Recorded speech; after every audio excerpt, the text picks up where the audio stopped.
House of Ghosts. A Case for Inspector Morse by Alma Cullen, based on characters created by Colin Dexter. I don't believe in fate. And I don't trust intuition, unless it follows close observation, the features of the case, the people involved. Then I might try feeling my way through the evidence, never losing sight of the facts. So why, with no evidence and no facts to go on, was I always intuitively convinced that the truth about what happened that summer in Oxford would somehow surface one day? Wishful thinking, possibly? An end to the, I don't know, shadowy pain I'd lived with ever since? As if knowing the truth wouldn't bring its own pain. It should have been idyllic that summer, the summer I completed my second year as an undergraduate. And at first, it was. 1963. Perfect weather, youth, music, romance. Oxford in its ancient beauty, and a college production of Hamlet that drew us together in total commitment to the vision of a brilliant young director. To me, then, it all seemed to go wrong on the last night, at an onstage party arranged by the college as a tribute to our critical triumph. Though the trouble must have started earlier, unnoticed by me, as I stumbled through a haze of hopeless love. There was damage. Some of us were damaged that night. How damaged we none of us knew until 25 years later. Another professional version of Hamlet arrived in Oxford and brought 5 of us back together.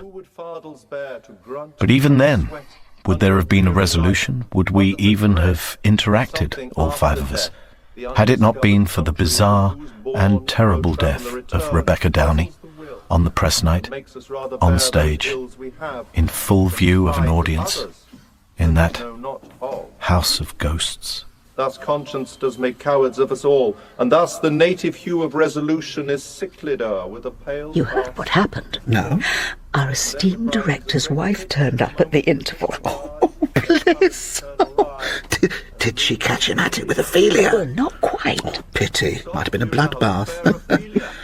Oh, listen to that. Justin's got the shakes again. Hamlet's got the shakes, Philip. It's called acting. That boy has been systematically undermined at every rehearsal. That boy is a winner, even if he is chemically assisted. Let's stop being his nanny. Stick to very special older friend. No, not I. I never gave you aught.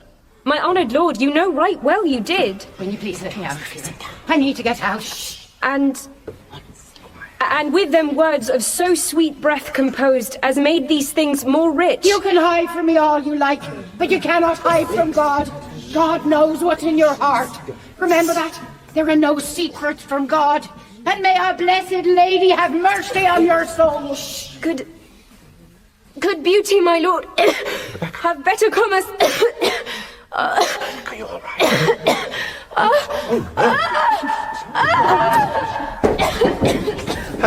Help! Someone, can you help, please? Curtain, please. Can't you see what's happening? Curtain! Oh, do not bring down the curtain. I take it someone's calling an ambulance. The woman who left a moment ago, go after her, get her back. And everyone on stage, please, all of you, stay where you are. Police, stay exactly where you are. Ambulance is on its way. Too late. She's gone. Ladies and gentlemen, police officers will shortly be posted in the foyer. Anyone wishing to make a statement about what happened may do so. I'm Chief Inspector Morse, Thames Valley Police. Lewis! Lewis! I thought I saw my sergeant arrive. Hey, crime scene out there on stage, Constable, for God's sake. The tapes are in place. Yes, sir. Now get a move on with the audience statements. Right, sir. And where the hell is the director of the play? I asked to see him 20 minutes ago. Somebody find him. Is that you, Lewis? Just come in, sir. Lewis, at last. Let's walk. I need a temporary interview room. What kept you? Me and Val took a mum out for a trip.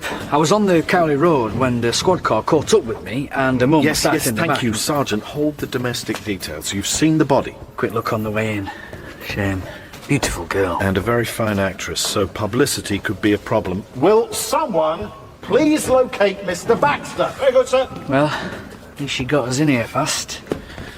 You were really just sitting there in the audience when it happened. Yeah, just sitting there, Lewis, with about 800 other people.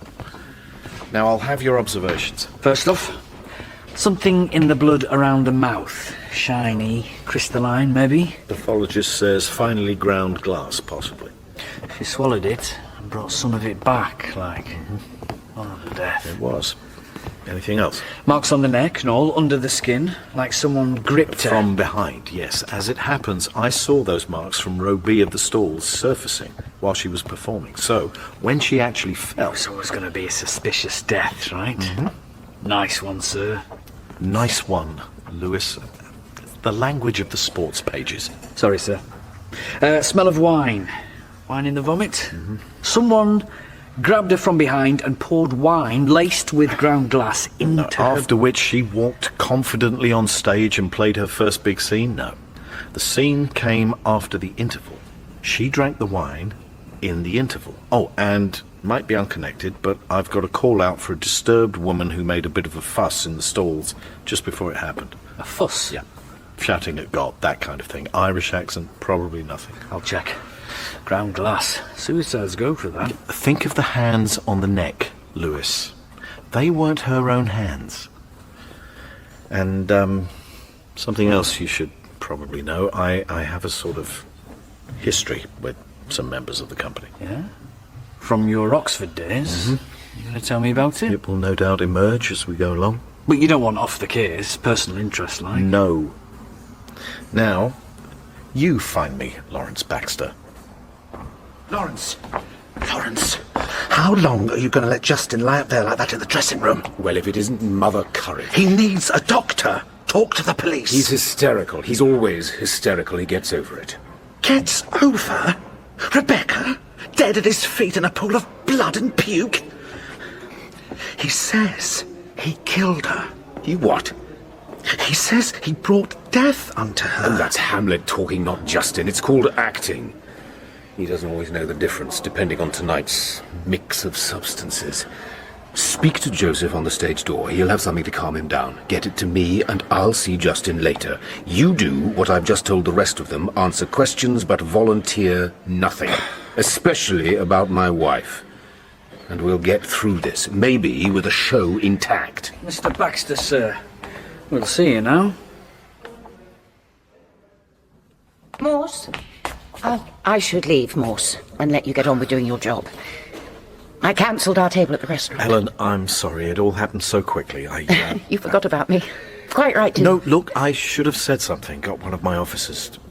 Forgive me. We'll try again soon. Of course. Maybe a drink in my college rooms? Tomorrow? I'd like that. Good. Morse! As ever was. As soon as I heard the name, I knew it had to be you. There could only be one Morse in Oxford. And you're a copper. How did that happen? Have a seat, Mr. Baxter. It's reasonably quiet in here. I take it you were on a date with our clever historical advisor, Morse, Helen Underwood, you got her at last, after all these years. I'm trying to make allowances for your attitude, sir. I expect it's the shock. Oh, please don't make allowances. I never do. I remember. Professor Underwood and I are simply friends. Since she left Vienna to take up her fellowship here, we've met for an occasional drink. She thought I'd like to see what you made of Hamlet this time, after our effort in college. Well, brilliant woman. Bloody good assistant director in our day, Can we get on, sir? And it's Inspector Morse now. Ignored you and almost directed herself into a wedding with Hamlet, as I recall. Yeah, wonderful Hamlet, nearly as good as Justin. What took you so long to get to me, Mr. Baxter? I was rallying the troops, quelling the rising tide of panic. And grief, I imagine. Grief too, of course. Oh, come on. So we have a tragedy. We're also in box office hell. People's careers are on the line. No need for all this crime scene stuff. Rebecca collapsed from some medical condition, surely. We don't think so. Well, what then? You're not telling me it was murder? Bullshit. I'm not at liberty to say, sir. Oh, drop the sir, Morse. Old college mates like us, and you call me sir. Best keep it official, Mr. Baxter, and we were never mates, were we? I'm at the end of a punishing tour, Morse. One dead Ophelia and one Hamlet heading for the funny farm. I have 2 weeks in Oxford to lick this production into shape before we hit London. Any chance we can open again tomorrow with an understudy? No chance at all, sir. Excuse me, sir. Thought you'd like to know. The actors say the producer of the play... You mean my wife? ...wasn't in the theatre tonight. 2 box office staff say she was. Really? Well, she must have arrived from London and looked in briefly. Where is she now? Well, I don't know. At the hotel, I expect. So she's not aware of what happened to Miss Downey? No, I suppose not. Shouldn't you contact her and tell her? When I say at the hotel, she'll be trawling Oxford by now for some British food she can actually eat. I can't say where she went. Now, I want you to walk Sergeant Lewis through your movements this evening. Suddenly, I couldn't be in the same room as Baxter. I guessed what he'd done. In that crucial half hour with the company while the crime scene was set up, he'd devised a scenario they all had to stick to, or there'd be trouble. So the interviews that followed were a parade of evasions and fake innocence. Chief Inspector, it's Philip Wolfe, stage manager. Ah, you're doing a good job, sir. An excellent production. You're very kind, though you hardly saw the best of it. A terrible business, but I'm afraid I've nothing to tell you about what happened. Nothing? Only that tonight I did what I always do. Kept order backstage and completed the Times crossword puzzle. A man after my own heart, sir. Difficult one today. I had a bit of trouble with 13 across. Slander, saying a Scotsman has a joint. That was the one clue that defeated me. The solution was calumny, sir. Callum, the Scotsman, knee, the joint, and calumny is slander. Is that really all? Yes, I think so. You don't want to tell me you were alone for a short time with Miss Downey in the wings before her entrance? No, because I wasn't. The cast for the next scene were coming in behind us. Ask them. I will, sir. Thank you. Perhaps now you'd send Mr. Harris to see me. Is that necessary at this point? You saw the state he was in on the stage after it happened. He needs medical help, not the 3rd degree. The 3rd degree isn't what I have in mind. Still, you might tell me something about Mr. Harris's state. There's a fine line between giving the performance of a lifetime and losing your nerve. Justin was treading the line, encouraged by our director. You're close, sir? You and Mr. Harris? Only professionally. Veteran shows begin at the ropes, that kind of thing. Well, I'll see a doctor's call to Mr. Harris, and I'll talk to him later. Mr. Baxter, have I got this straight, sir? You saw Miss Downey before the performance and then again at the start of the interval? Briefly, yes. Where was that, sir? Where? We're in her dressing room. Briefly. Yes, you said, sir. Briefly. And how was she? She seemed fine. Absolutely normal. Was that something you did regularly? Visit her in her dressing room in the interval? I didn't visit her. I virtually put my head around the door and gave her a few notes about her performance. Today, I think I only told her the new move we devised for her exit in Act 3, Scene 2 was working, and we should keep it. And where did you go after that, sir? First to my office, then to the box office, and then to the back of the circle. A few members of the cast had trouble making themselves heard. I went up there to listen. Will that be all, Sergeant? For now, sir. But we will need to see Mrs. Baxter. Morse.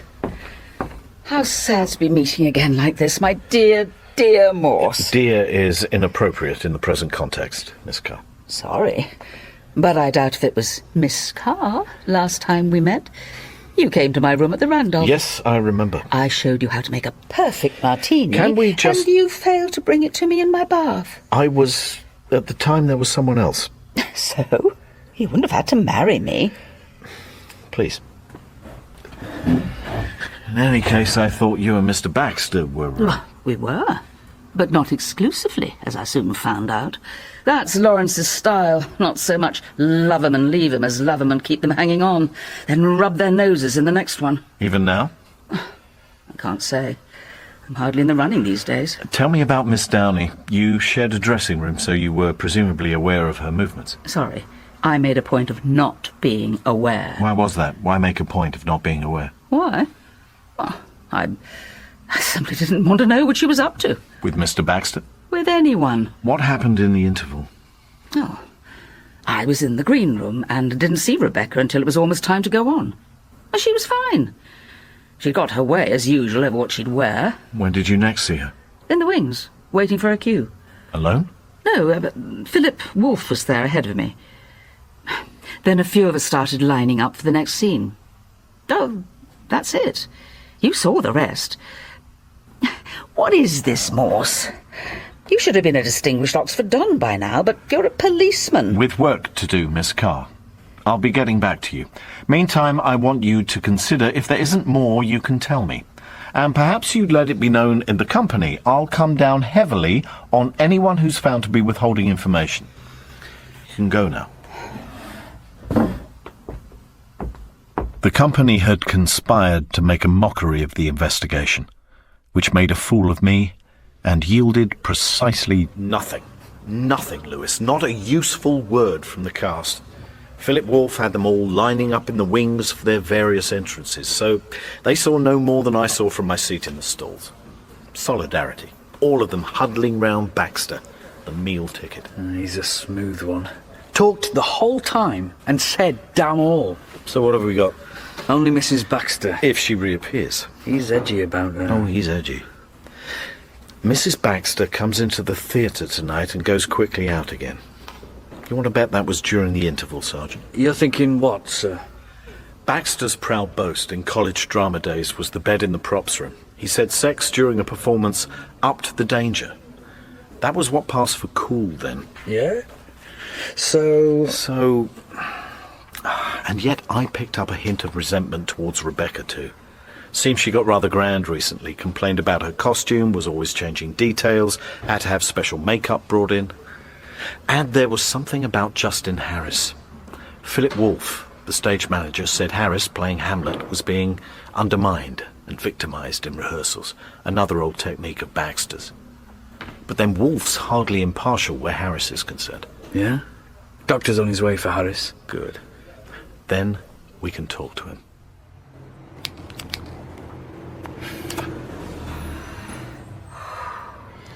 We keep stum, Lawrence said, and Morse, being Morse, will still get enough of the truth to see justice done. Without any embarrassing revelations. Which means we've just lied to keep Lawrence off the hook. Verity, what was the thing way back between Lawrence and Morse? I don't know. But I never knew. Those days I was too busy giving the world my first stab at Ophelia and showing a bunch of snobby undergraduates how to act. You were a pro by then? That was a name, darling. Brought in by Lawrence to give the whole thing a touch of class. I think it was about Ellen. Ellen, Morse, Lawrence and Paul Kincaid, the boy who played Hamlet. Good Hamlet? Outstanding. Could have been a star. Seemed he really wanted to be a priest. And something decided him at the party on the last night of the show. Oh, what? Search me. By then I was fixated on the West End and my career, which soon got lost at the bottom of a glass. But now, look, I'm dry and I'm Hamlet's mother. Where did Morse fit in? He was just a bright boy about the college. Rather sweet. He had a walk-on part and was quietly clever with the music, while Lawrence screamed at the rest of us. How's your boy? If you mean Justin, I'm not allowed to know. Oh.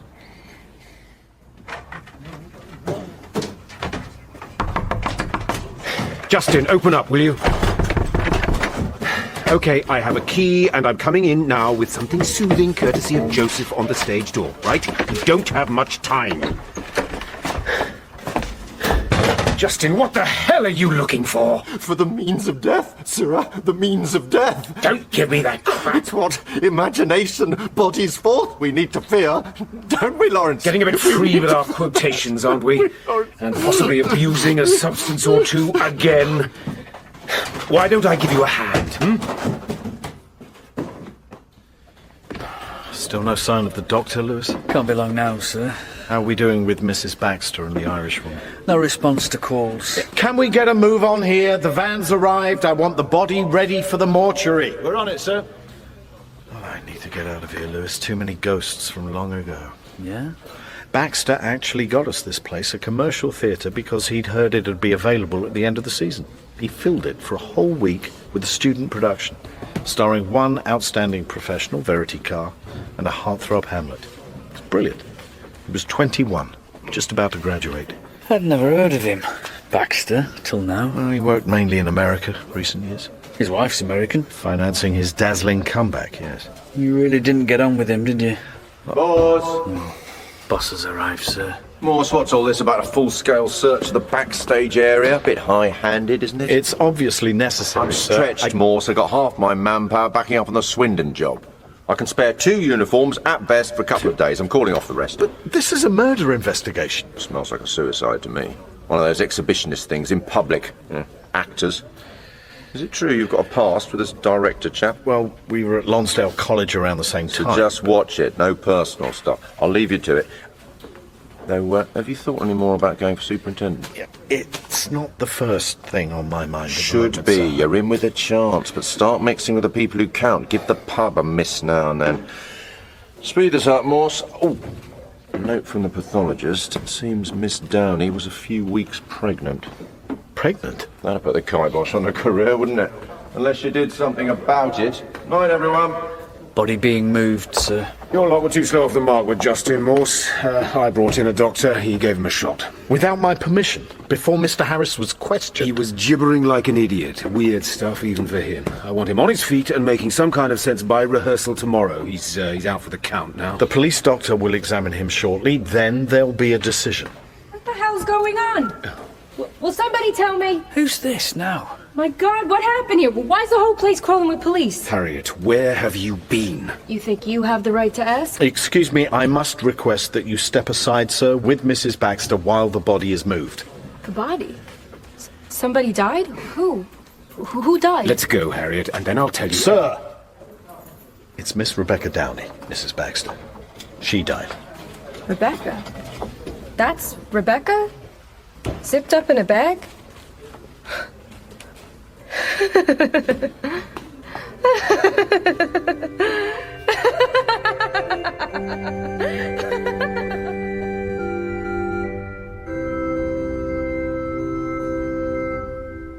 And so, while her earthly body has not yet found its resting place, in these prayers together, we commend the immortal soul of our dear Sister Rebecca to your loving care, O Lord, trusting that in due time and in your infinite mercy, you will cleanse her of all sin and bring her at last to peace and eternal life in the company of your saints. And may the Blessed Virgin Mary look kindly upon her. In the name of the Father, and of the Son, and of the Holy Ghost. Amen.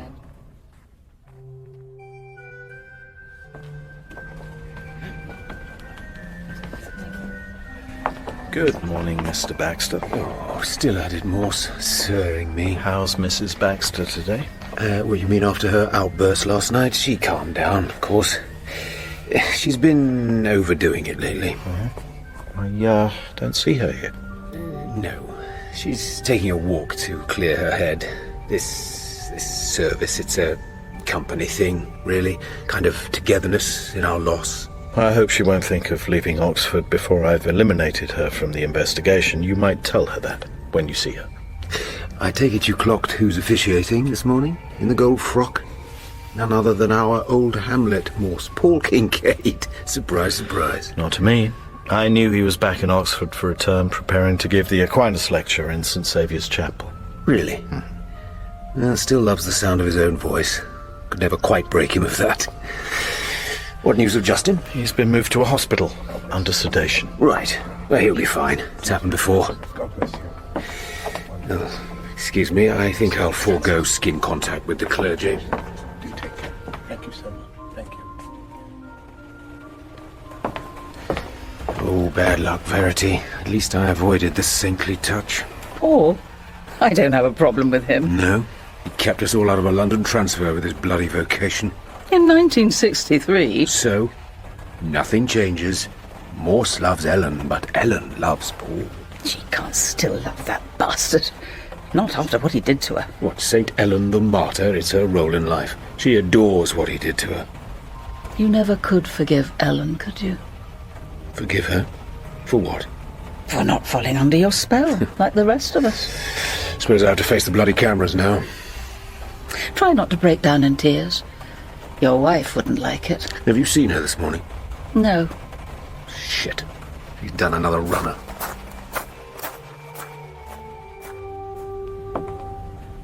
Ellen, we can shake hands at least, can't we? After all this time? In peace? Yes, Paul. We can shake hands. I heard you were back. As a fellow and a professor, no less. Well done. Not many women can boast an Oxford chair. Not many esteemed theologians can be tipped for bishop. I'm only esteemed in certain rather suspect liberal quarters. And I wouldn't tempt God by presuming to high office. I'm glad you kept your faith. So am I. How could I have gone on living without it?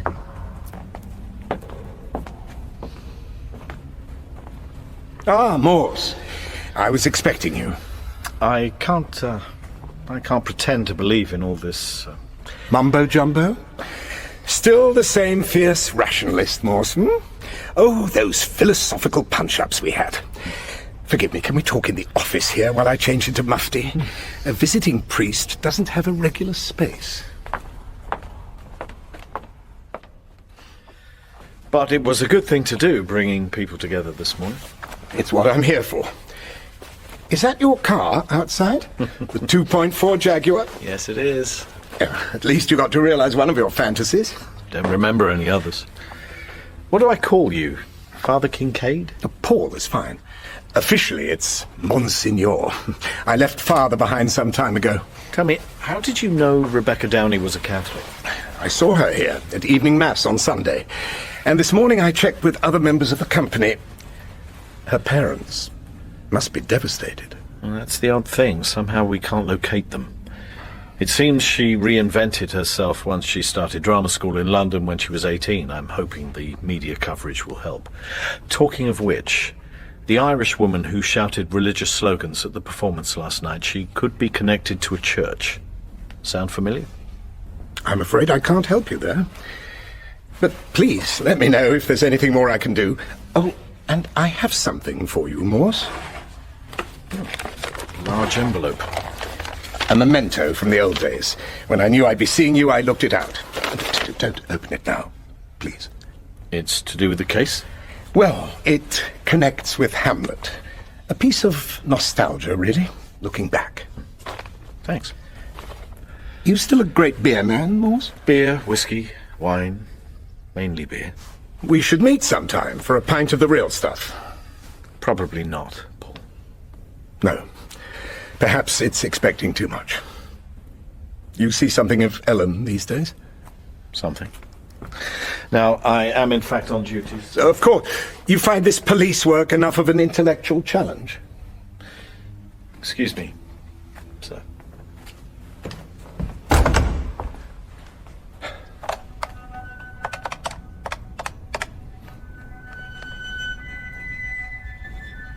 You're still there. I told you. Listen to me. I did what you wanted last night. I heard your confession. I can do no more. I expect you to be gone from my rooms by the time I get back to college.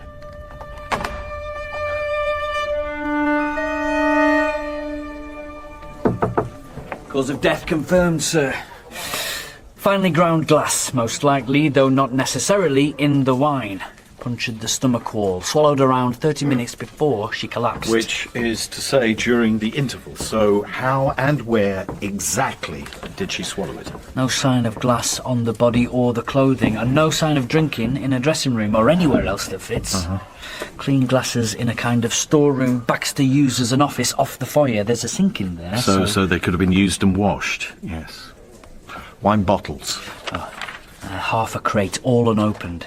Seems every evening performance he had a bottle of claret on the go. Load of empty bottles in some bins out the back too from the bar, mostly smashed. Could be where the ground glass came from. They'll get looked at by uniforms. Eventually. Go on. Pregnancy confirmed, about 5 weeks. Evidence of recent sexual activity? No, nothing like that, sir. You think in the interval again? Baxter and Rebecca? Like Verity Carr before her. The bruising on the neck. Consistent with a heavy pressure from a right-hand grip shortly before death, but not a contributory factor. What else? The embryo's blood group, O. Could do a test, rule out who isn't the father. That's not worth it for an O group. Pathologist reckons there'll be foolproof DNA testing within 5 years. How trusting you are, Lewis. Meantime, we have our instincts. Shouldn't we be looking harder at suicide, sir? I mean, pregnant, losing a career, maybe... She was a good Catholic girl. Sins don't come much worse than suicide. Murder, if you add the child. Well... All right, Lewis, I'm not ruling it out. But even if it is suicide, I want to know what drove her to it. Still no news on the woman who left the theatre? No, still can't get a handle on Rebecca either. Parents, family, hometown... Catholic Irish. You could check flights and ferries for a passenger called Downey. Rebecca's hotel room, anything there? Nothing. Well, a pile of baby clothes bought in Mothercare, Bath, last Saturday, before the company moved on to Oxford. So, she wanted the child, Lewis. She was making plans. Unlike most suicides. Tell that to Superintendent Strange. Morse. Mrs. Baxter. Where are you? Well, the sun's out. Why don't I meet you there, by the river? I will see you in an hour at the Crown, Lewis.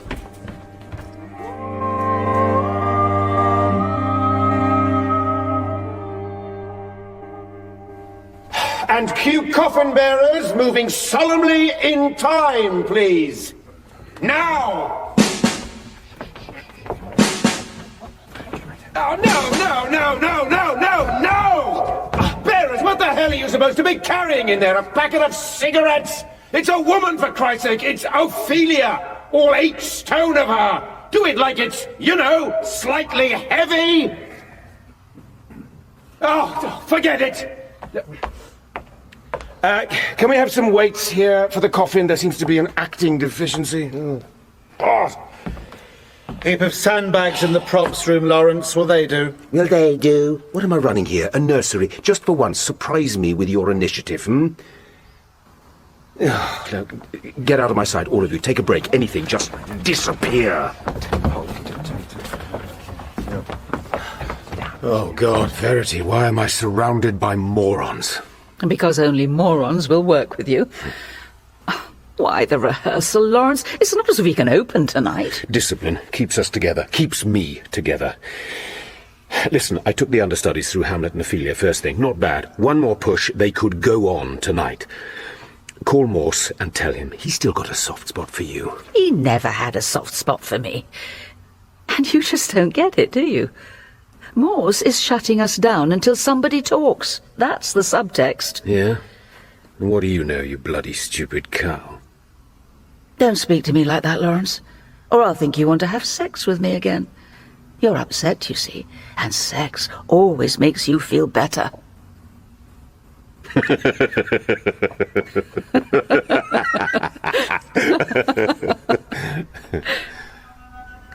I'd have to be mad, wouldn't I? Oxford in summer. Pims on the lawn and punts on the river. And the biggest collection of stuffed shirts outside of Brooks Brothers. You buy this Streaming Spires crap, Inspector? No, but then I've never left, so I suppose I buy something about the place. Let's cut to the chase. I don't have much time. I set the time, Mrs. Baxter. Sure thing, Chief. Someone thought it might be fun to tell me what Lawrence was up to on tour when I wasn't around. These letters arrived in the last few weeks. Unsigned. You should know your husband and Rebecca Downey are at it all the time. Try surprising them in his office at the interval. The rest are pretty much the same, except this last one. The last one. Why is Rebecca Downey throwing up every morning? Could it be she is with child? Ouch. I guess whoever sent that knew Lawrence and I were trying to have kids. And, I was the problem. While Lawrence was touring the play, I was touring the clinics. Yesterday, did you surprise them in the interval? Not quite. I decided I couldn't take it. I stood outside his office and bawled at him from the foyer. He came at me, roaring, and pushed me into a bathroom to keep the noise down. He denied everything, of course, including knowing she was pregnant. You believed him? Oh, God, no. Even faced with the truth, he's like a kid. Just keeps right on saying it wasn't me. You didn't see Rebecca leave the office? No. Lawrence was between me and the bathroom door. You can't think he had anything to do with... What happened after you bawled at him?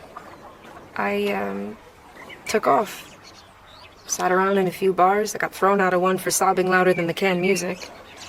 Went back to the theater and found... it was all over. Was she pregnant? Yes, she was. Ouch again. Look, I need to go to London right now. I'm afraid that's impossible. Only till tomorrow. Mrs. Baxter, I really don't want to get too can't allow... intimate about this, but I've got one last chance to make a baby. This afternoon. I mean, it's a freezer and a syringe job. Lawrence obliged before the tour. You can check with my new doctor, who's pretty sure he can do something for me. Back tomorrow on the 12:30 train? Promise. Please, Morse. Isn't that what they call you? You let her go, sir. Harriet Baxter isn't a risk, Lewis. She did the decent thing. She didn't have to give us these letters. They'd have come out anyway. With Baxter's gagging order in force? And maybe she wants to frame Baxter. I mean, he can have babies with Rebecca, but not with her. So she kills Rebecca. Motive. Turn that round, and you get Rebecca telling him to leave his wife before Rebecca, spills the beans. He kills Rebecca because he needs to hold on to his wife's money or his work's over. And with Baxter, his work is all that matters. Matters more than doing away with his own kid, if it is Baxter's. It's his wife who wants children. That lot, they're all terrified of him. How good is he? Well, as a director, it's outstanding. Ruthless in his pursuit of perfection. There was a dip in his career at one point because the big names here wouldn't work with him, so he took himself off to New York and rebuilt his reputation. Acquired a wife with a fortune who backs his productions. Now he's home and all seems to be forgiven. What's your beef with him? From years ago, like? His hobby was breaking people. I saw some of the wreckage. The letters. Your observations. All typed on the same machine. Mm-hmm. Old Olympia, I'd say, like the one in Baxter's temporary office. All written by the same person? No, first one's... different. Poor typing, but the paper's clean. Later ones are from a better typist, but the paper's rather grubby. Right, let's get things moving again. Oh, so we're bringing Baxter in? Not yet. When we bring him in, I want to be sure. You know, sir, if you hate Baxter that much, what were you doing at the play in the first place? Sir!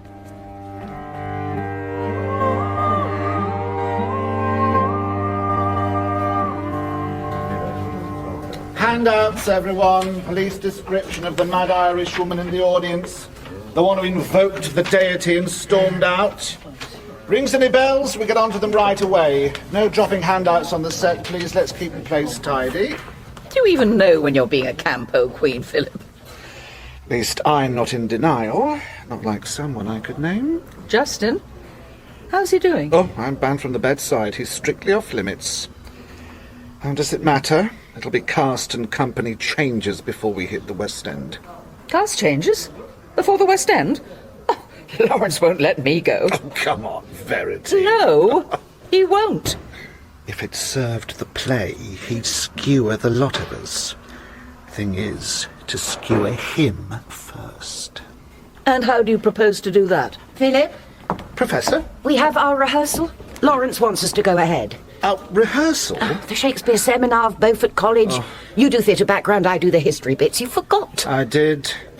Still, what's a bit more suffering for art? Give me a minute, I'm with you.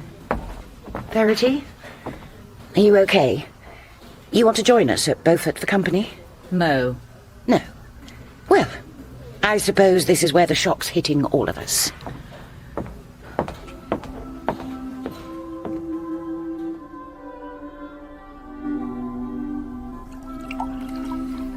You have beautiful rooms, Ellen, full of beautiful things. Thanks.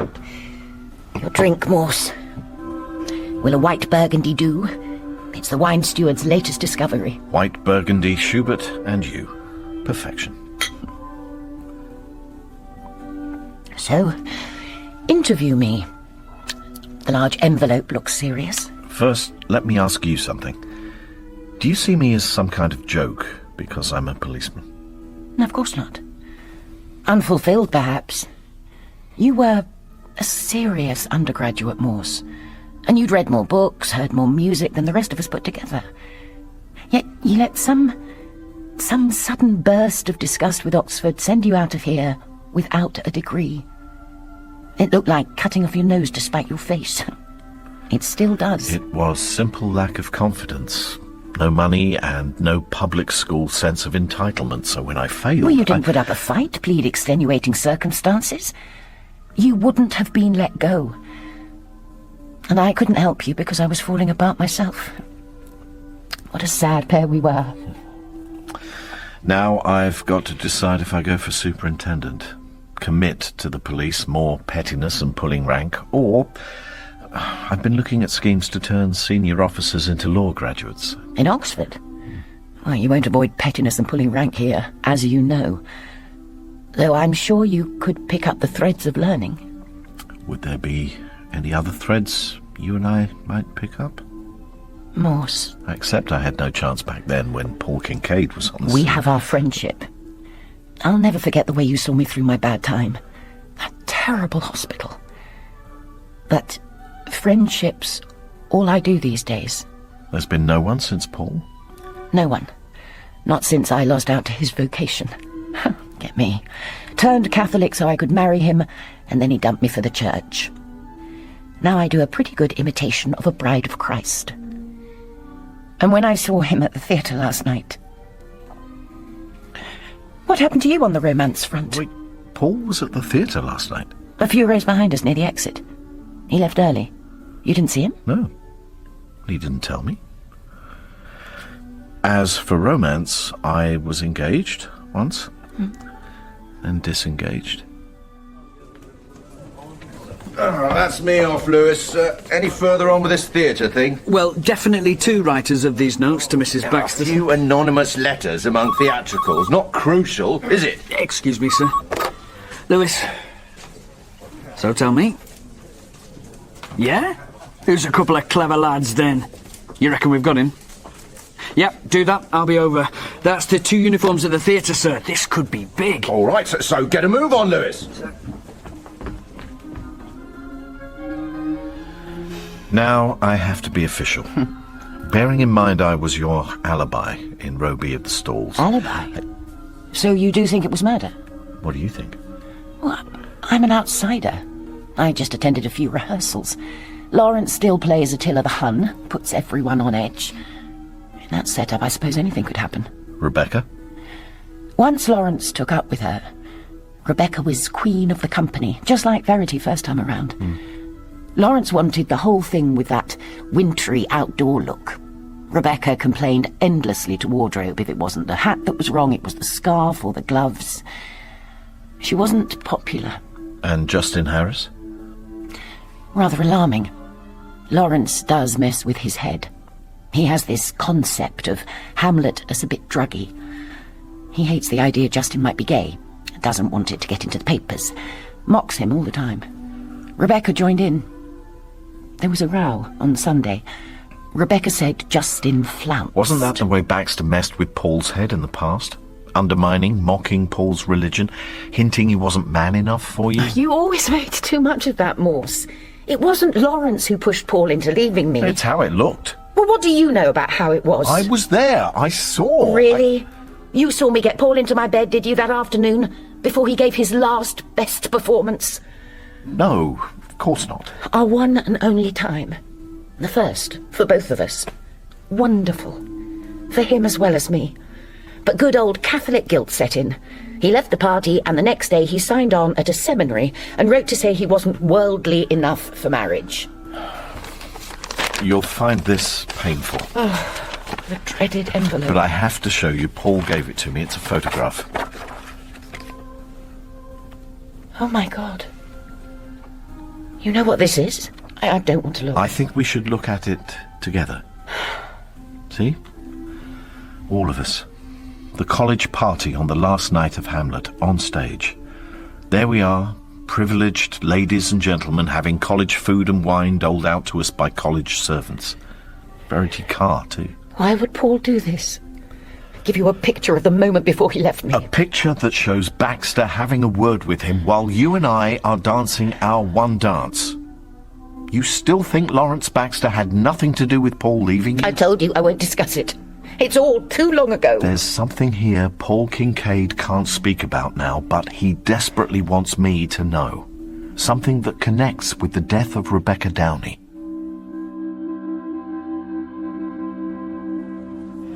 Morning, sir. Morning. We've got a few corkers here. No luck with passengers called Downey on the planes or the boats, but the Irish police were checking too from the other end.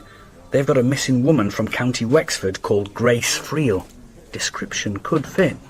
Also, young actor, Rebecca's ex-boyfriend, rang to say he remembers when Rebecca had a few drinks, she'd speak with a very slight Irish accent. Didn't like having it pointed out. Seems she worked a lot on her voice. And we've got the ground glass residue. Also, a set of prints with a scarred right thumb that looks like Baxter's. You, pleased, sir? I'm pleased, Lewis. I'm very pleased. You back on the photo? Right. We've got him, Lewis. Now let's bring him in. Sir.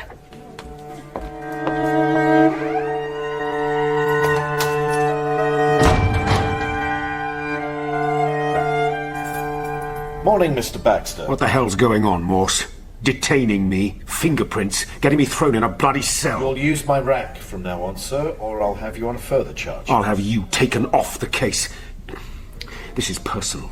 You've got some grudge against me from years ago. I want to see your superior, and I want a lawyer. Interview room first, sir.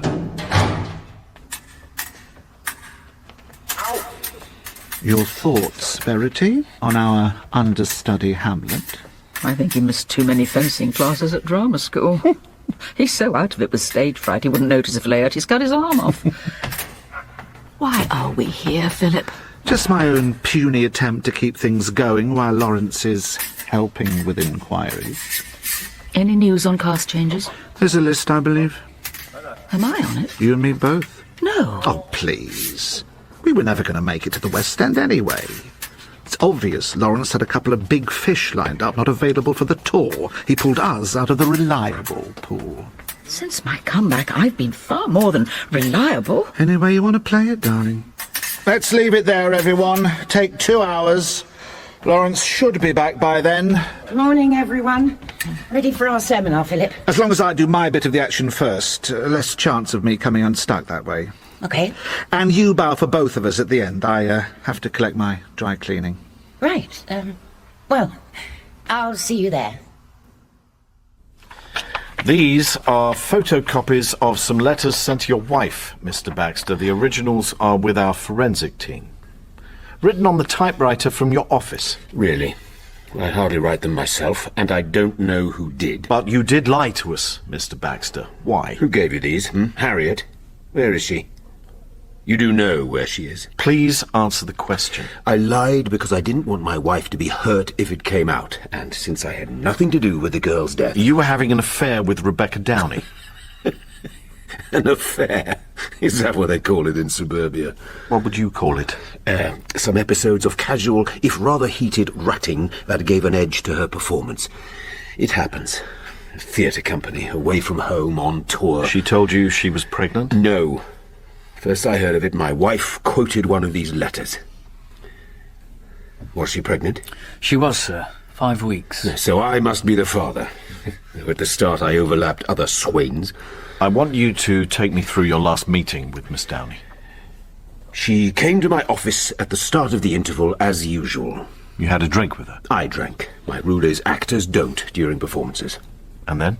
Well, no sex, if that's what you mean. She said she was a bit off colour. Same the day before. I suppose it was her condition. So we talked. I gave her a note on her exit in Act 3, as I told Sergeant Lewis. Then Harriet started a riot in the foyer, and I went out to deal with her.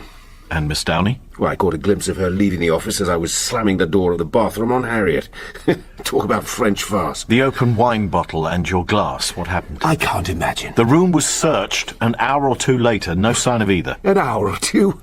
The door's never locked. Anyone could have got in there and moved things. Moved a bottle that carried your fingerprints, only your fingerprints, and contained a small quantity of wine laced with ground glass. You find a bottle that not only stays upright enough to contain this stuff, it also displays a perfect set of my prints. Does it occur to you I might have been framed? Who exactly do you imagine would frame you? No, listen. When I'm working, I'm not about being liked. I'm about being good. I know actors. I stretch them, I wind them up, I tune them.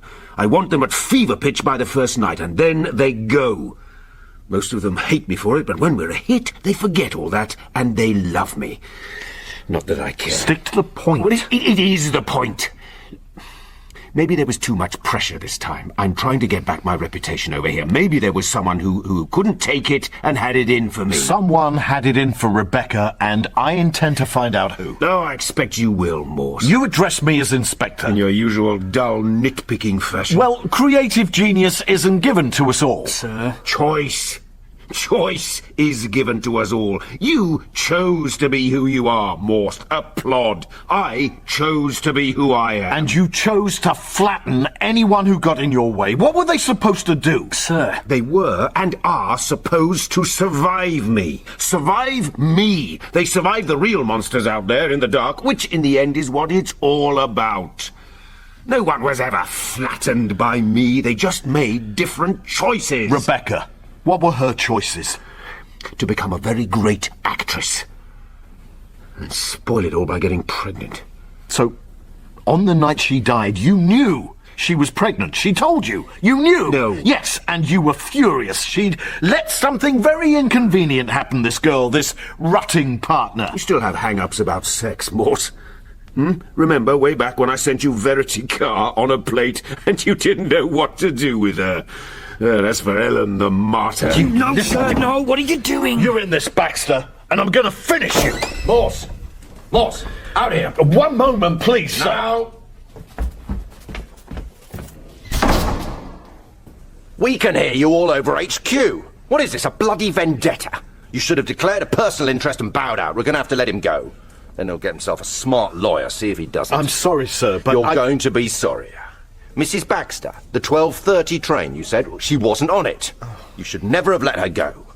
You expect to make a favourable impression with this. I don't expect anything, sir. Good. Now get back to that theatre and get it sewn up fast as you like. See where Mrs. Baxter fits in. Oh, it still smells like suicide to me. Which doesn't explain the hand on Miss Downey's neck. Hand on her neck could be anything. That lot probably always mauling one another. And there's no evidence she ever handled the ground glass that killed her. If I'd been allowed a comprehensive search... Sewn up, Morse. You heard me.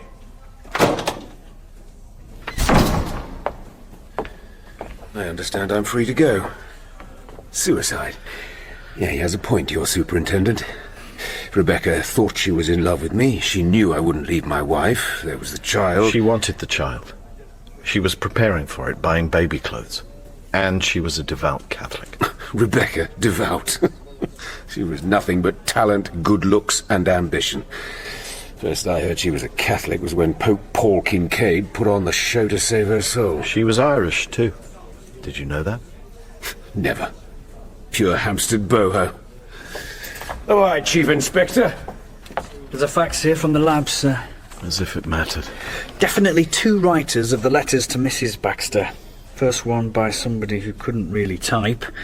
On one of the others, there's a speck of stage makeup. Expensive, oil-free, apparently. Also, cab driver rang in to say he took a woman with an Irish accent to the theatre late Sunday afternoon, and a young woman who could have been Rebecca came out to meet her. Superintendent Strange has spoken, Lewis.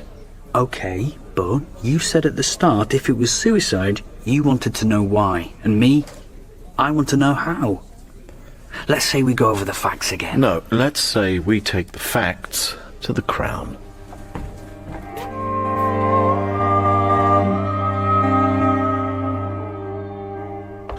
Surprise, surprise! Game on, everyone. They let me go. Now, wait a minute. Where is everybody? Ha! A duck out for a spot of interrogation and you take an early lunch? What? Who is it? Somebody back there?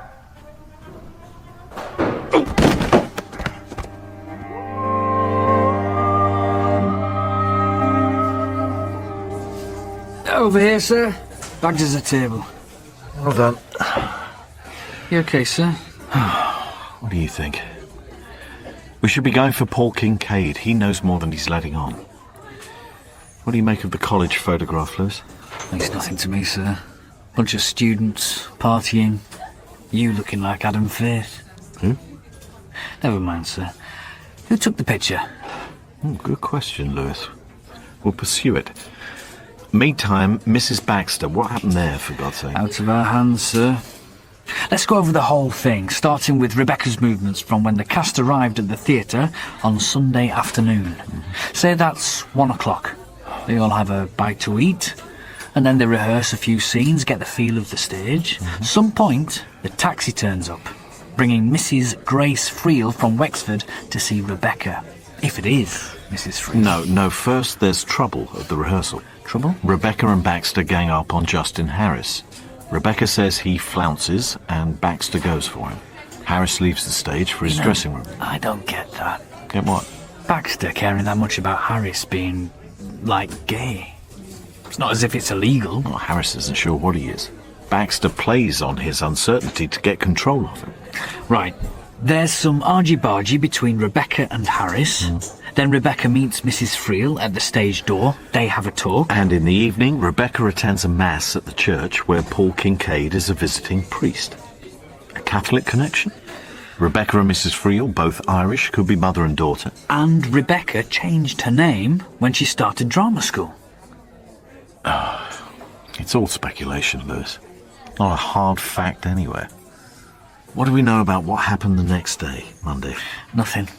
Apart from Rebecca gave a belting performance that night. Which brings us to Tuesday and her death. Well, we've gone over and over that, sir.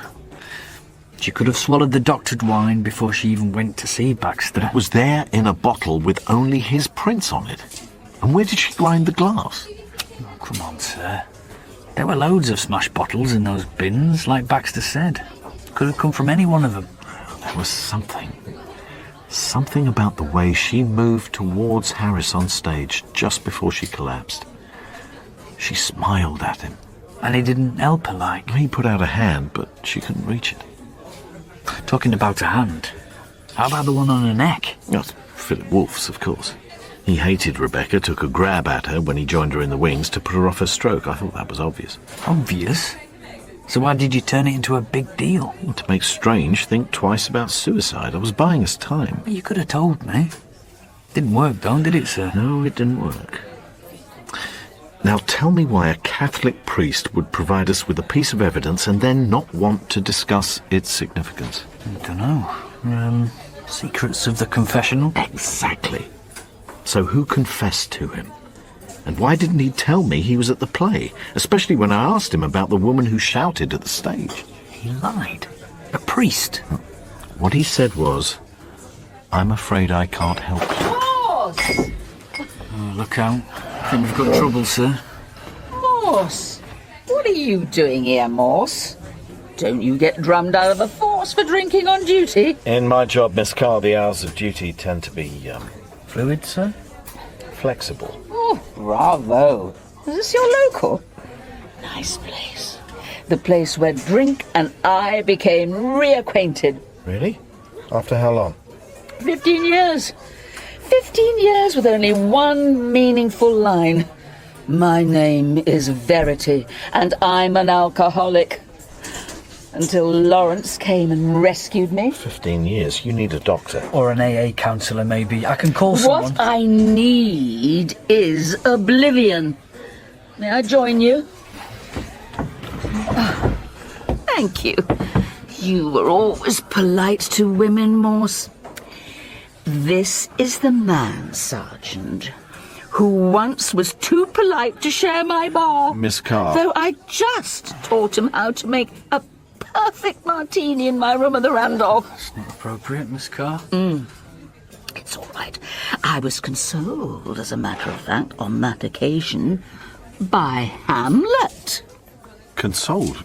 You and Paul Kincaid? Yes, I did it with the Holy One in 1963. Surprise. He was quite game, though he made out he had to be seduced. I wonder if he did that with the rest of the girls. The rest? But he and Ellen... Ooh, the chaste maiden. He sort of kept her for Sundays. Anyway, I moved on to the college bursar. It was all sex that summer. Lawrence wafted it around like scent. Nothing was ever as good again. Of course, I was young and lithe and beautiful then, like Rebecca. Rebecca? It must have been hard watching Lawrence Baxter and Rebecca repeat what happened between Baxter and you. Lawrence and I were different. Young man and older woman. Something special about that. Before he wandered off. I had him when he was a boy. He's still a boy, isn't he? Emotionally. One of those wanton boys who kill flies for their sport. Only with Baxter, it's people. It never occurred to you Baxter got a kick from seeing you suffer, that he'd set you up? No. Get the lady another drink, Lewis. Sir? A large one, on expenses. But look at her, she's... The bar is over there, Lewis. We need to watch it, sir. And what's all this about, Verity, the drinking? He's letting me go. Lawrence says I'm for the high jump, Morse. That surprises you? At least you owe him nothing now. You can lose the company loyalty and talk to me. I have nothing to say. No? Go back to those bad feelings about Rebecca and Baxter when he was rubbing your face in it. Well, they were at it all the time, in his office, in his car. Were they? Really? At it? You should know your husband and Rebecca Downey are at it all the time. Try surprising them in his office. The letter. You're a bastard, Morse. You're in serious trouble for withholding information. I'm in serious trouble, full stop. What happens now? Your drink, Miss Carr. Give me that, Lewis. Now, Verity, I want to know everything you know, and I might be persuaded not to press charges. Here. Thanks. Take it easy. Yeah, time for you to check the car radio, Sergeant. Right. Okay. I sent Harriet that letter. And the others? What others? There were 5 more. Oh, not from me. But then she gathered a lot of hate. Did you tell anyone? No. Well, I got some kind of guilt thing eventually. I actually told Rebecca. I came clean. You told Rebecca? How did she react? No, she didn't. She just went quiet. She could be a blank sheet sometimes, absorbing everything. It's what made her a great actress. Then she had a rant about her makeup not turning up. Her special oil-free makeup, thank you. Anything else? After Rebecca died, Justin was frantically searching his dressing room. Lawrence came and helped him. Well, they found nothing. And Philip Wolf's been heard to say he'd skewer Lawrence. Also? Also? Well, I I called Paul's college rooms yesterday, for old time's sake. A woman with an Irish accent answered the phone, obviously did it without thinking, sounded flustered. Then she said she was the cleaner. But I know bad acting when I hear it. Sir. Cheers. Urgent message, sir. It'll keep. Call an ambulance, Lewis. Miss Carr is passed out. I see that, sir. I'm on it. But the message, it's Baxter. Someone's done for him. Sandbagged, Morse. Literally sandbagged. One swing to the back of the head, broke his neck. No blood. Dead for over an hour when the theatre types rolled in and found him. And he left HQ nearly an hour before that. And in between, he'd rung in to say he wanted us back here. No idea what he wanted to tell us. No, sir. Nothing in his office. This doesn't rule out the girl's death being suicide. Or that she was murdered by Baxter, sir. Or that whoever killed Baxter killed Rebecca Downey too. Well, most obvious candidate there is the wife. Motive and opportunity. Her alibi checks out, sir. Lewis and I saw her leave the taxi that brought her from the 2:30 train. How is she? Terrible state, terrible. We've a doctor standing by, but she won't take a sedative. She's expecting. She's pregnant. But I thought she was supposed to have some kind of procedure, but seems her new doctor ran a test and said she and Baxter had already rung the bell without her realising it. So, what's your gut telling you about this? Same suspects, but all of them spent the critical time in full view of someone else.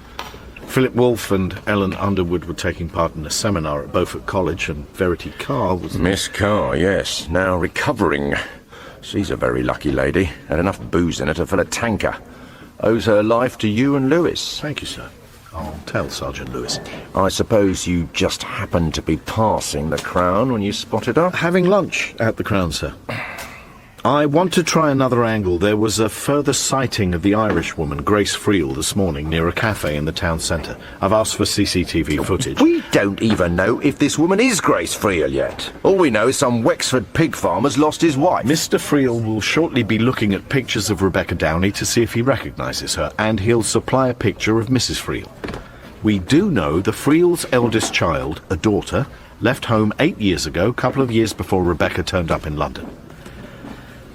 Did you get a chance to look at the college photograph I left on your desk? Forget your college days, Morse. I've warned you. Yes, sir. I understand. I hope you do, matey, because I can still have you off this case soon as look at you.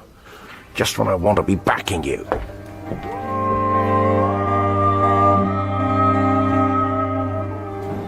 Not much to go on, sir. Sandbags. To wait a coffin. Hopeless security in this place. I've been on to them about it. Anyone could have slipped in here. And Miss Carr, sir, she could have killed him. Timescale fits. Baxter was getting rid of her. She hears, say, on the local radio, we've let him go. She comes back here and waits for him to show up. They have a row and she sandbags him. Then she goes on a bender. Miss Carr will keep, Lewis. Morse. A development, sir? 2, as a matter of fact. Number 1, we've had a fax from this Philip Wolfe, stage manager chap, sent from Heathrow before he scarpered to work on a film in some sweaty place we'll never get him back from until nobody cares anyway. He absconded? Cut and run from that seminar while your Professor Underwood was still talking, I imagine. Got a head start. You, didn't check? Well, I assumed that... Assume's no good, is it? He says when Justin Harris was driven crazy by Baxter and Miss Downey always going for him, Harris cornered her and told her if she kept it up he'd put ground glass in her food. He'd used a nail file and a broken bottle, had the filings in a plastic bag, and waved it at her on the night she died. Drugged to the eyeballs, I suppose. That's what Baxter was helping him look for. Oh, didn't find it, though. We didn't find it either. And we couldn't check with the unconscious Mr. Harris. But if Wolfe left the seminar and killed Baxter, why would he bother telling us all this? The other developments, sir?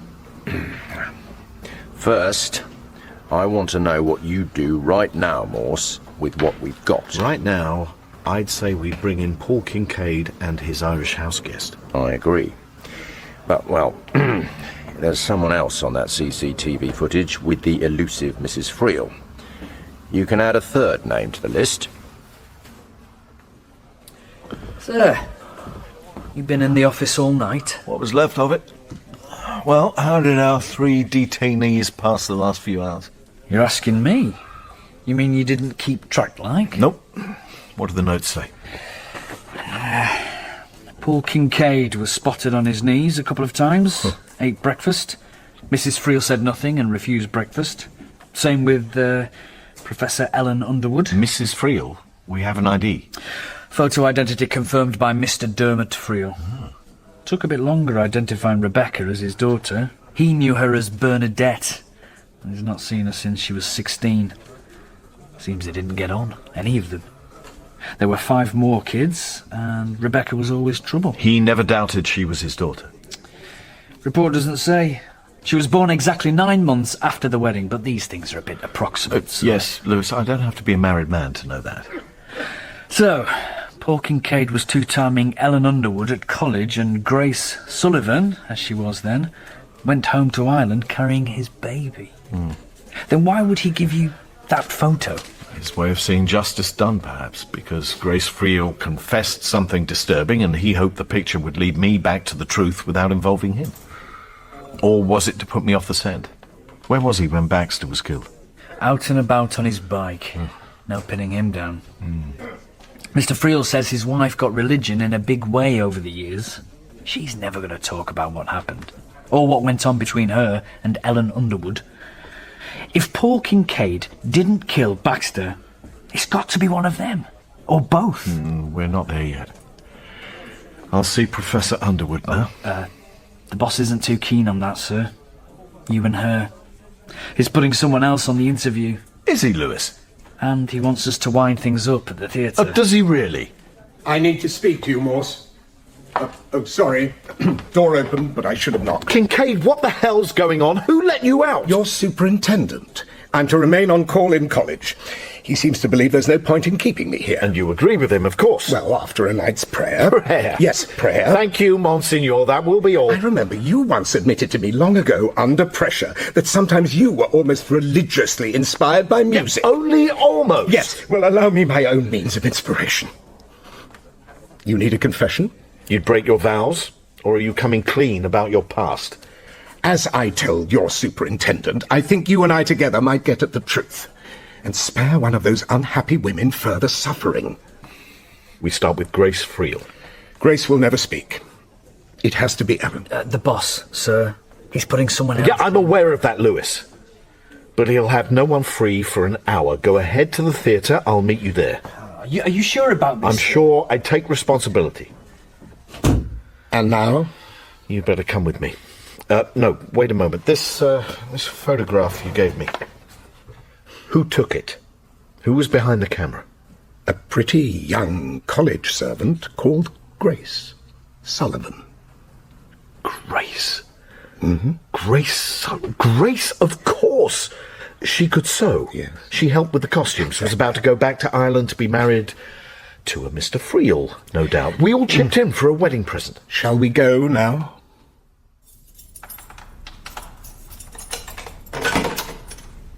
Morse, about time. I told them I wouldn't talk until you came. This is outrageous, Morse. How many hours have I been detained? Ellen. All right, I should have admitted I saw Grace yesterday. I went to Paul's rooms because eventually I needed to talk about the photograph. I caught sight of Grace inside and persuaded her to meet me. I didn't tell you because, well, it was all rather sad, and I knew that you'd catch her in the end. Ellen. What's he doing here? What are you doing here? Ellen, please, No, allow me. listen, Morse, I have an alibi. The seminar. The auditorium was dark while the speakers were doing their thing, but someone must have seen me at the back listening to Philip, and I was there, right there, waiting when he came off. Check with him. He's gone, Ellen. Gone? Well, he would have sworn I never left the seminar room. And really, it was his idea we should change the program so we each had a longer time off the platform because... Ellen... Will you please get that man out of this stinking place? You must tell Morse what Grace told you, Ellen. It was nothing. Nothing. Just gossip from college days. It was sheer wickedness. I know that now. The photograph, Morse. Please, look at it, Ellen. Let's go back, shall we? Back to the night of the party after our final show, when you took pity on me and agreed to a dance. And I told Lawrence I couldn't play Hamlet in London because I was staying in Oxford to work for my fellowship and marry you. Don't say what came next. Don't let him say it, Morse. I won't say it if you tell me not. Now, wait, if you have relevant information, either of... No, I won't tell you without Ellen's permission. I'll say one thing. Grace Sullivan came back to Oxford because she saw a picture in a magazine. Lawrence signing up Rebecca for a part in Hamlet. This isn't necessary. Because, of course, she knew about Lawrence and women. This is not what you need to tell Morse. Helen, you don't have to take instructions from him. Morning, Sergeant Lewis. One of my two heroes. Oh, it's Miss Carr, isn't it? Didn't recognise you for a minute in costume. Rehearsing, Sergeant Lewis. Our new baby director asked if I'd stand in for the West End Ophelia. Shame about the age difference, but at least the clothes fit and I know the lines. Not too much for you after your little accident. After a stomach pump, nothing will ever again be too much for me. I expect you're here to see the key scene. Sorry? Act 3, Scene 1, the scene where Rebecca collapsed. Well, I'd not thought, but now you mention it... excuse me, Miss Carr, but I'm trying to remember. Is that how Rebecca Downey was dressed the night she died? More or less, I imagine. It's not how she looked when I viewed the body. She wouldn't wear the scarf or the hat, and I think by then she'd dumped the gloves too. Which reminds me, we're instructed by our new baby director to go back to the original design, so on with the gloves. Though personally, I never cared for setting the scene out of doors. Oh God. Oh my God, what's this? This glove! You need some help, Miss Carr? Oh, this glove! Get it off! Get it off! My fingers! There's blood! There's blood! Ah!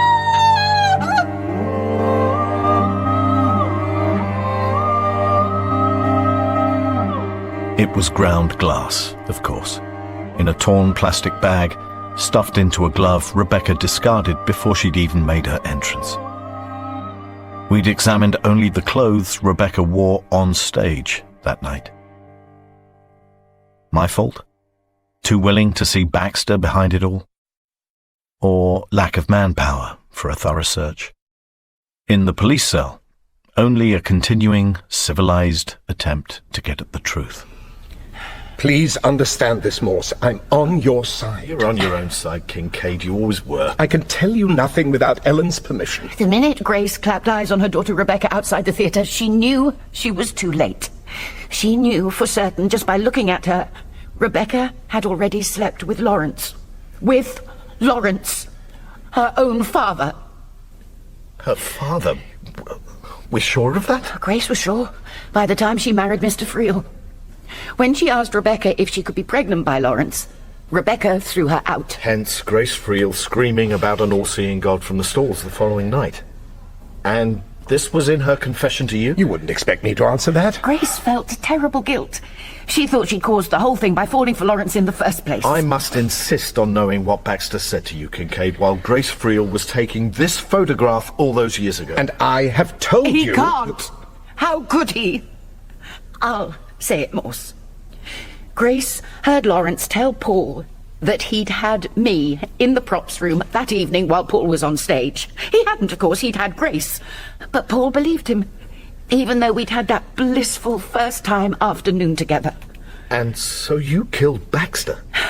Why do you think I came back to Oxford from Vienna, Morse? Ellen, please, I don't know, because you were offered a wonderful job. I already had a wonderful job. A better job. I came back to Oxford because I knew he was here. And for just one term, there'd always be the possibility of seeing him, if only a glimpse across a street. It's time for the truth now, Ellen. Truth. The truth. Exactly. So why don't we start with you, Kincaid? You're saying you believed Baxter. That's why you left the party. I left because I suddenly knew I couldn't live in a world where what he was saying was possible. You left because you thought Ellen was doing just what you were doing. No, you've got it wrong again, Morse. Really? Ask him if there were any other girls that summer. He can always deny it. No secret of the confessional there. Ask him. Or rather, don't ask him. Let him volunteer the truth for once. Look at him, squirming. Well, Kincaid? Don't speak to him like that. Why not? It's how I speak to all the squalid liars I come up against in here. What makes him different? There were others that summer, Ellen. I'm sorry. I betrayed you. I've since learned that I was running away from what I always knew God wanted for me. No, but you and I, we did have something special, I promise you. When I met Grace, she just heard he'd been released from your interrogation. So, later I left the seminar room while Philip was speaking, dashed to the theatre and found Lawrence there all alone. I picked up one of those sandbags and swung it at him. He'd casually ruined my life. Not on his own, he hadn't. No, not on his own. Oh, well, as I said, it was all so long ago.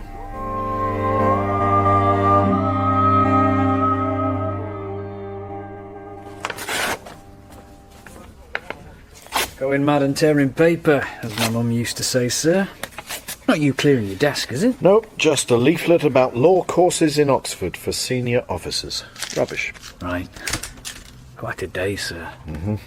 The glove, Lewis. All the time the ground glass was in the glove. Nasty piece of work, Harris. He regained consciousness last night, told the duty officer about filing glass from a broken bottle. And we missed it. Still, we'll get him for withholding information. Crowing, is he, Superintendent Strange? Suppose he is a bit. Suicide. He was right. Not quite. Baxter was near it. Rebecca almost framed him for a murder. You reckon? Yeah. I don't reckon, Lewis. I conjecture. Try this. Rebecca tells Baxter the truth, that they're father and daughter and she's pregnant.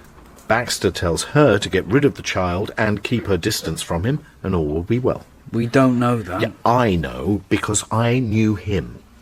Rebecca already has the idea for her suicide. She's taken the packet of ground glass from Harris's dressing room while he was on stage and poured it into the glove.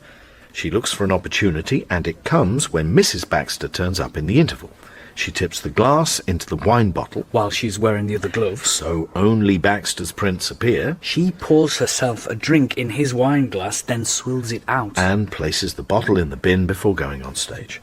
Though Baxter would have been cleared once we'd found the stuff in the glove. But meantime he'd have sweated, Lewis. Known real fear for once. Perhaps that was as much as Rebecca could hope for in her frame of mind. She went to church, remember, for the first time in years after her mother told her the truth. Well, formalities are over.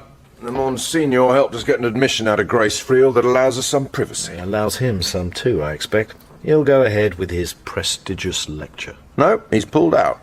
He's heading for some inner-city parish in Birmingham, he says. He'll end up a bishop. He won't face charges for sheltering Mrs. Friel. Sanctity of the confessional. He's quite an impressive man. You shouldn't be so hard on him. Anyway, I'm off. Good work, Morse. This'll count with your promotion. Though, I was right about the suicide. Baxter, the professor, the priest. Oxford, eh? That big competitive thing, that big jealousy thing. That big jealousy thing, Lewis. I was jealous. You turned out better than any of them, sir. I'm a policeman. Me too. Something wrong with being a policeman. Well, I'm off and all. Val's steak and kidney tonight. Postponed because of my overtime. Should have been just me and Val, but her mum can't have the kids, so not quite the same. Good night, Lewis. Oh, and Lewis. He didn't hear me. I wanted to tell him the answer is no. There's absolutely nothing wrong with being a policeman.